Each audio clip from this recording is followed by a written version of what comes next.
ఇక కరీంనగర్లో బీజేపీ నాయకులు రైతు సమస్యలపై ఆందోళనకు దిగారు. వరి, మొక్కజొన్న కొనుగోళ్లు వెంటనే పూర్తి చేయాలని డిమాండ్ చేస్తూ కలెక్టరేట్ ఎదుట నిరసన చేపట్టారు. రైతుల వద్ద నుంచి తరుగు, తాలు పేరుతో జరుగుతున్న దోపిడీని అరికట్టాలని ప్రభుత్వాన్ని డిమాండ్ చేశారు. రైతుల ధాన్యాన్ని వెంటనే కొనుగోలు చేసి ఎలాంటి కోతలు లేకుండా పూర్తి మద్దతు ధర చెల్లించాలని డిమాండ్ చేశారు.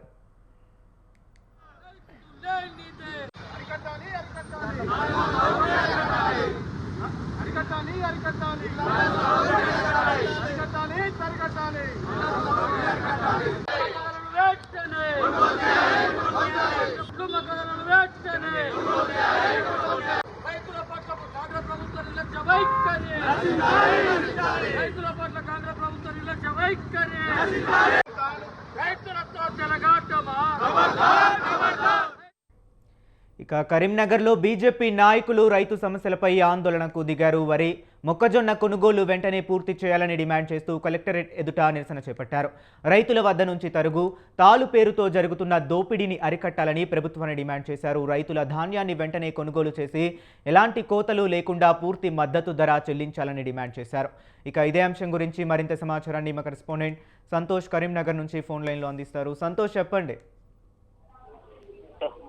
కరీంనగర్ రైతుల సమస్యలపై అయితే బీజేపీ నాయకులు ఆందోళన అయితే ఉధృతంగా మారింది. వరి, మొక్కజొన్న కొనుగోలుకు సంబంధించి వెంటనే పూర్తి చేయాలంటూ కూడా డిమాండ్ చేస్తూ ఇప్పుడు బీజేపీ నాయకులు కలెక్టరేట్ ఎదుట నిరసన చేపట్టారు. రైతుల నుంచి తరుగు, తాలు పేరుతో దోపిడీ జరుగుతుందని ఆరోపిస్తూ ప్రభుత్వానికి వ్యతిరేకంగా నినాదాలు చేస్తున్నారు. జిల్లాలోని వరి, మొక్కజొన్న కొనుగోలులో తీవ్ర జాప్యం సాగుతున్నాయంటూ కూడా ఆగ్రహం వ్యక్తం చేస్తున్నారు. కొనుగోలు కేంద్రాల్లో రైతులు రోజుల తరబడి ధాన్యంతో ఎదురు చూడాల్సి వస్తుందంటూ కూడా సరైన ఏర్పాట్లు లేక అక్కడ సరైన ఏర్పాట్లు, వసతులు లేక రైతులు తీవ్ర ఇబ్బందులు పడుతున్నారంటూ కూడా బీజేపీ నాయకులు ఆరోపిస్తున్నారు.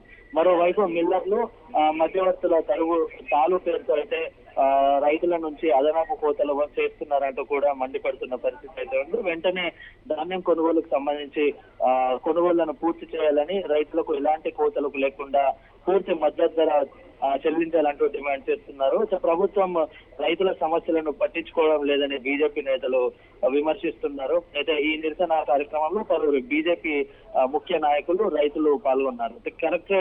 కరీంనగర్లోని కలెక్టరేట్ వద్ద కొంత ఉద్రిక్త పరిస్థితి అయితే నెలకొంది. దీనికి సంబంధించి పోలీసులు కూడా భారీగా బందోబస్తు అయితే ఏర్పాటు చేశారు. Okay, right. Thank you Santosh.